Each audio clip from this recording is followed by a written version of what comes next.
విశ్వం అనేది మనకు తెలిసిన అతిపెద్ద ఆవరణం.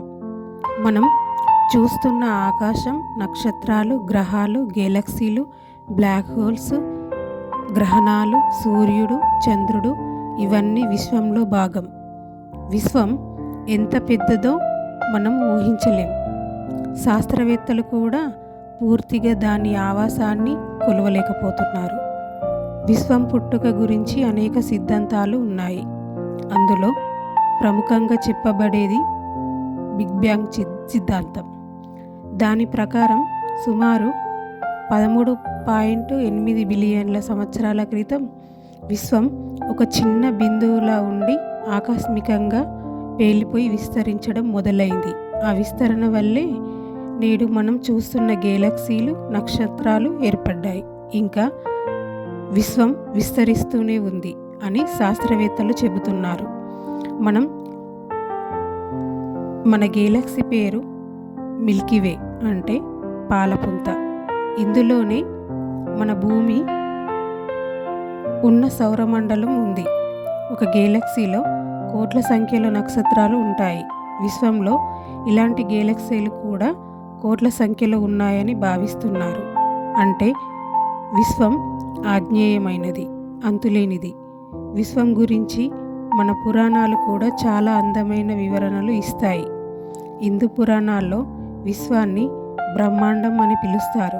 విష్ణుమూర్తి నాభిలోంచి బ్రహ్మ పుట్టి ఈ విశ్వాన్ని సృష్టించాడని కథలు చెబుతున్నాయి.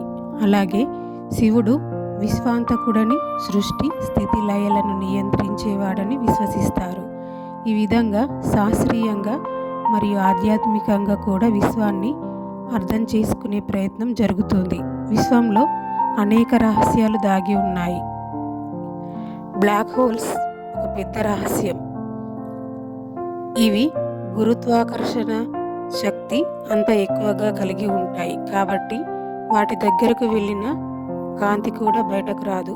అలాగే డార్క్ మ్యాటర్, డార్క్ ఎనర్జీ అనే రహస్యమైన శక్తులు విశ్వంలో ఉన్నాయని శాస్త్రవేత్తలు చెబుతున్నారు.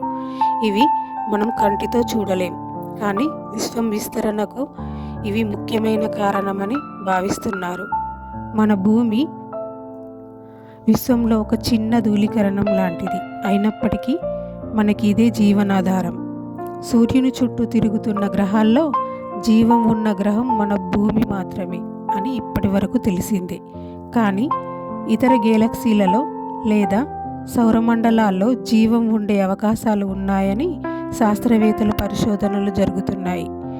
మనిషి వేల ఏళ్లుగా ఆకాశాన్ని చూసి ఆశ్చర్యపోతున్నాడు. నక్షత్రాలు, గ్రహాలు, ఆకాశగంగలను తెలుసుకోవాలనే ఆసక్తి శాస్త్ర విజ్ఞానానికి పునాది వేసింది.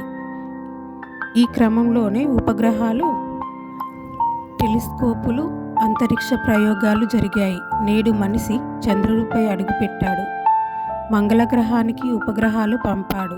రాబోయే కాలంలో మరిన్ని ఉపగ్రహాలపై కూడా మనిషి జీవనం ఏర్పరచాలనే లక్ష్యంగా పెట్టుకున్నాడు. మొత్తంగా చెప్పాలంటే విశ్వం అనేది ఒక అద్భుత రహస్యం.